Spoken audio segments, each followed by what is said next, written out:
بسم اللہ الرحمن الرحیم۔ قرآن پاک کی سورہ بقرہ میں اللہ پاک کا فرمان ہے کہ اے ایمان والو، تم پر روزے فرض کیے گئے تاکہ تم پرہیزگار بن جاؤ۔ دین اسلام کا ایک اہم رکن روزہ ہے، جس کے بغیر مسلمان کا دین نامکمل ہے۔ روزہ ہر بالغ مسلمان پر فرض ہے۔ اگر کوئی بھی مسلمان دین اسلام کے کسی بھی رکن کو ماننے سے انکار کرے تو وہ مسلمان نہیں رہتا۔ آج کی ویڈیو میں 10 ایسے لوگوں کا ذکر کیا جائے گا جن پر روزہ فرض نہیں، یعنی انہیں روزہ معاف ہے، انہیں روزہ چھوڑنے کا کوئی گناہ نہ ہوگا۔ نمبر 1، سب سے پہلا شخص جسے روزہ معاف ہے وہ ہے بیمار، یعنی جو آدمی بیماری کے سبب روزہ رکھنے کی سخت نہ رکھتا ہو تو بروز قیامت اسے روزہ چھوڑنے کی سزا نہ ملے گی۔ ناظرین گرامی، یہاں سوال یہ پیدا ہوتا ہے کہ شریعت میں کس قسم کی بیماری میں روزہ چھوڑنے کی اجازت ہے؟ یعنی اب ایسا تو نہیں ہو سکتا نا کہ انسان کو ہلکا سا بخار ہو یا زکام ہو اور بندہ کہے میں تو بیمار ہوں، اب روزے نہیں رکھوں گا۔ یاد رکھیے کہ اگر آدمی کو زکام ہے، سر میں درد ہے یا جسم کے کسی حصے میں معمولی درد ہے اور اگر آدمی اس حالت میں روزہ چھوڑ دیتا ہے تو اس کو سخت گناہ ہوگا۔ یہاں ایسے مرض کا ذکر ہوتا ہے کہ آدمی کو بہت زیادہ سخت تکلیف ہو، ڈاکٹر بیمار کو یہ کہے کہ اگر تم زیادہ دیر تک بھوکے اور پیاسے رہے تو تمہارا مرض مزید بڑھ جائے گا، یہاں تک کہ تمہاری موت ہونے کا خطرہ ہے۔ اس حالت میں آدمی کو روزہ چھوڑنے کی چھوٹ ہے، یعنی ایسی بیماری کہ جس میں بھوکا پیاسا رہنا موت کا سبب بنے یا پھر دوائی وقت پر نہ لینے سے مرض کے بڑھنے کا خطرہ ہو، تو ایسے انسان پر روزہ فرض نہیں ہوتا۔ اس کے برعکس اگر کوئی چھوٹی سی بیماری کو لے کر روزہ نہ رکھے تو اس کو سخت گناہ ہے۔ اگر وہ چھوٹی موٹی بیماری میں روزہ چھوڑ دیتا ہے تو اس کو بعد میں روزہ رکھنا پڑے گا۔ اگر انسان کو ایسی بیماری لگ جائے کہ اس کو یقین ہے کہ اب وہ ٹھیک نہیں ہے، یہ بیماری اس کو موت کے منہ میں لے جانے والی ہے، اس کو چاہیے کہ اپنے گھر والوں کو نصیحت کرے کہ مجھ سے اتنے روزے چھوٹ گئے، اس کا فدیہ ادا کیا جائے گا۔ روزوں کو چھوڑنے کا فدیہ یہ ہے کہ ایک مسکین کو دونوں وقت کا کھانا اتنی دیر تک کھلایا جائے کہ وہ سیر ہو جائے۔ نمبر 2، حاملہ عورت کو بھی روزہ چھوڑنے کی اجازت ہے کہ اس کو زیادہ دیر تک پیٹ خالی رکھنے پر اس کو یا اس کے بچے کو خطرہ ہوگا تو وہ روزہ چھوڑ سکتی ہے، اس کو روزہ چھوڑنے کا کوئی گناہ نہیں۔ یہاں پر یہ بات بتانا ضروری ہے کہ جب عورت اپنے بچے کو جنم دے لے، مکمل صحت یاب ہو جائے تو اسے چاہیے کہ اپنے چھوڑے گئے روزوں کو پورا کرے۔ یہاں دوسری بات یہ ہے کہ اگر عورت حاملہ ہے اور اس کو ماہر ڈاکٹر یہ کہتا ہے کہ اگر تم روزہ رکھ لو تو تمہاری جان کو کوئی خطرہ نہیں، تو ایسی عورت کو روزہ چھوڑنے کی اجازت نہیں، اس کو لازمی روزہ رکھنا چاہیے۔ اگر وہ روزہ نہیں رکھتی تو اس صورت میں سخت گناہ ہوگا۔ نمبر 3، بوڑھا آدمی۔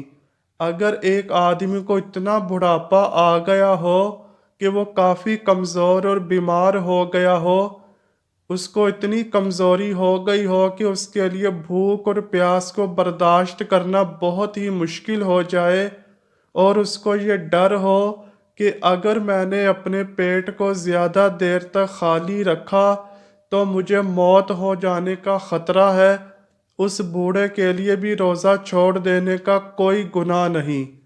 ایسے بوڑھے آدمی کے لیے بھی روزے اللہ تعالیٰ کی طرف سے معاف کر دیے گئے ہیں۔ ایسے آدمی کے لیے فدیہ یہ ہے کہ اگر اس میں تھوڑی بہت طاقت آ جائے تو اس کو اپنے چھوڑے گئے روزوں کو پورا کر لینا چاہیے، لیکن اگر بوڑھے آدمی کو بڑھاپے نے اتنا زیادہ گھیر لیا ہو کہ اس کو یقین ہو جائے کہ اب میں طاقتور نہیں ہو سکتا، اس حالت میں اس کو اپنے ہر روزے کے بدلے میں فدیہ ادا کرنا پڑے گا۔ اس لیے فدیہ یہ ہے کہ ایک مسکین کو صبح اور شام پیٹ بھر کے کھانا کھلائے۔ نمبر 4، دودھ پلانے والی عورت۔ یہاں پر یہ واضح کر دینا بہت ہی بہتر ہوگا کہ قدیم زمانوں میں عورتیں دوسروں کے بچوں کو دودھ پلایا کرتی تھیں۔ وہ 2 یا 3 سال بچوں کو دودھ پلایا کرتی تھیں۔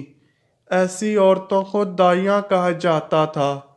لیکن اب قدیم زمانوں کی طرح دائیاں دوسرے لوگوں کے بچوں کو دودھ نہیں پلاتی، اس لیے یہاں ایسی ماؤں کا ذکر کیا جاتا ہے کہ اگر ان ماؤں کا ڈاکٹر یہ بات کہے کہ اگر تم زیادہ دیر تک بھوکی اور پیاسی رہی تو تمہارے بچے کی جان کو خطرہ ہے یا بچہ دودھ سے محروم ہو سکتا ہے، تو ایسی عورتوں کو بھی روزے بعد میں رکھنے کی اجازت دی گئی ہے کہ جب وہ ٹھیک ہو جائیں تو اپنے چھوڑے گئے روزوں کو پورا کر لیں۔ نمبر 5، پاگل آدمی۔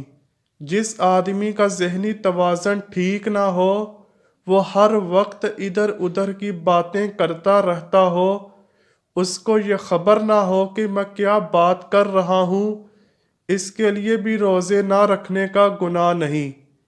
اس کے علاوہ ایسا آدمی جس کو ایسی بیماری ہو کہ وہ اچانک اپنے ہوش و حواس کھو بیٹھتا ہو، تو ایسے آدمی کو بھی روزہ چھوڑنے کا کوئی گناہ نہیں۔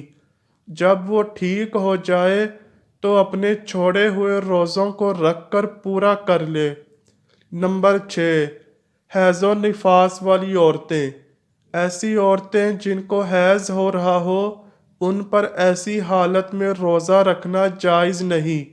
نفاس یعنی ایسی عورت جس نے بچے کو جنم دیا ہو، اس کا ابھی خون آنا بند نہ ہوا ہو، اس پر بھی ایسی حالت میں روزہ رکھنا جائز نہیں۔ اگر حیض و نفاس والی عورتیں روزہ رکھ بھی لیتی ہیں تو ان کو ثواب کی بجائے سخت گناہ ہوگا۔ حیض و نفاس والی عورتوں کو چاہیے کہ جب وہ پاک صاف ہو جائیں تو اپنے چھوڑے ہوئے روزوں کو پورا کر لیں۔ اگر ایسی عورتیں پاک اور صاف ہونے کے بعد اپنے روزوں کو پورا نہیں کرتیں تو ان کے لیے سخت گناہ ہے۔ نمبر 7، مسافر آدمی۔ اگر سفر کی مسافت کی مقدار کم سے کم 48 میل یا اس سے زیادہ ہے تو ایسے شخص کو اپنے شہر کی حدود سے نکلنے کے بعد روزہ رکھنے یا نہ رکھنے کا اختیار ہوگا، اور نہ رکھنے کی صورت میں بعد میں اس روزے کی قضا کرنا لازم ہوگی۔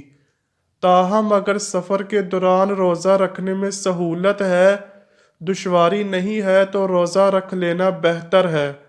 اگر روزہ رکھنے میں مشقت اور دشواری ہے تو اس صورت میں روزہ نہ رکھنے کی بھی اجازت ہے، اور اگر شرعی سفر میں مشقت بہت زیادہ ہو جس کا تحمل روزہ دار کے لیے مشکل ہو تو روزہ نہ رکھنا بہتر ہے۔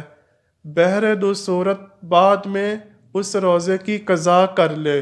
نمبر 8، ایسا آدمی جس کو جان جانے کا خطرہ ہو۔ اگر کسی آدمی کے پاس کوئی طاقتور آدمی ہتھیار لے کر آ جائے اور کہنے لگے کہ اگر تم نے روزہ رکھا تو میں تمہیں جان سے مار دوں گا، ایسے آدمی کے لیے بھی روزہ چھوڑنا جائز ہے۔ جب اس کے سر سے یہ خطرہ ٹل جائے تو اسے چاہیے کہ اپنے چھوڑے گئے روزوں کو پورا کرے۔ اگر وہ اپنے چھوڑے گئے روزوں کو پورا نہیں کرتا تو اس کو سخت گناہ ہوگا۔ نمبر 9، نابالغ بچہ۔ اس بات کا علم ہم سب کو ہے کہ روزہ بالغ پر فرض ہے۔ جو اپنے ہوش و حواس میں ہو۔ نابالغ بچے کو روزہ نہ رکھنے کا کوئی گناہ نہیں۔ اگر کوئی بچہ 10 یا 11 سال کا ہو جائے اور روزہ رکھنے کی طاقت رکھتا ہو تو اس کو چاہیے کہ وہ روزہ رکھ لے، اور اگر 10 یا 11 سال کا بچہ روزہ نہیں رکھتا تو اس کے والدین کو چاہیے کہ اس بچے پر سختی کر کے اس کو روزہ رکھوائیں۔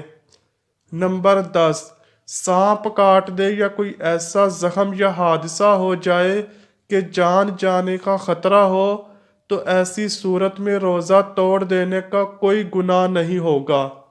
ناظرین گرامی، جن لوگوں نے ان عذروں کے سبب روزہ توڑا ان پر فرض ہے کہ ان روزوں کی قضا رکھیں، اور ان قضا روزوں میں ترتیب فرض نہیں۔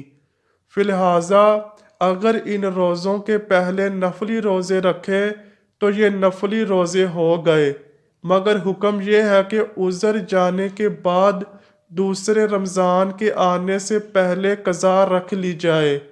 اللہ تعالیٰ سے دعا ہے کہ وہ ہمیں رمضان کے روزے بھرپور ہمت و طاقت سے رکھنے کی توفیق عطا فرمائے۔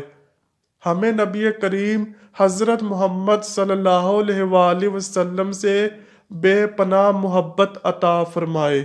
اے اللہ پاک، ہم گناہ گار سیاہ کار ہیں، ہمارے گناہوں کو اس ماہ مقدس میں مٹا دے۔ کمنٹ سیکشن میں آمین ضرور لکھیے گا۔